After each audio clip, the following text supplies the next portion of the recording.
ಕಳೆದ 4 ದಶಕಗಳಿಂದ ಏನು ಕಾಂಗ್ರೆಸ್ಗಾಗಿ ಕಾಂಗ್ರೆಸ್ನ ಶಿಸ್ತಿನ ಶಿಪಾಯಿ ಟ್ರಬಲ್ ಶೂಟರ್ ಆಪತ್ ಬಾಂಧವ ಅಂತ ಹೇಳುವಂಥ DK ಶಿವಕುಮಾರ್ ಅವರು ಈಗ CM ಆಗ ಸುಯೋಗ ಬಂದಿದೆ.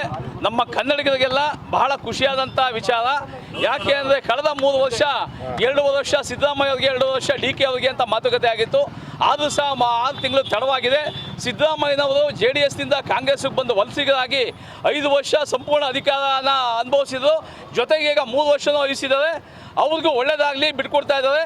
ಹಾಗೂ DK ಶಿವಕುಮಾರ್ ಅವರ ಏನು 40 ವರ್ಷಗಳಿಂದ ಕನಸು ಕಾಣ್ತಾ ಇದ್ರು ಆ ಸುಯೋಗ ಬಂದಿದೆ. DK ಶಿವಕುಮಾರ್ ಅವರು ರಾಜ್ಯದ ಮುಖ್ಯಮಂತ್ರಿಯಾಗಿ ಎಲ್ಲ ಕನ್ನಡ ನಾಡಿನ ನೆಲ ಜಲ ಭಾಷೆಗಳ ಬಗ್ಗೆ ಹಾಗೂ ಬಡವರ ಬಗ್ಗೆ ಒಳ್ಳೆ ಏನು ಈಗ ಇದನ್ನು ಕೊಡ್ತಾ ಇದ್ದಾರೆ ಅದನ್ನೇ ಮುಂದುವರಿಸ್ಕೊಂಡು ಹೋಗಲಿ, ರಾಜ್ಯಕ್ಕೆ ಒಳ್ಳೆಯದನ್ನು ಮಾಡಲಿ.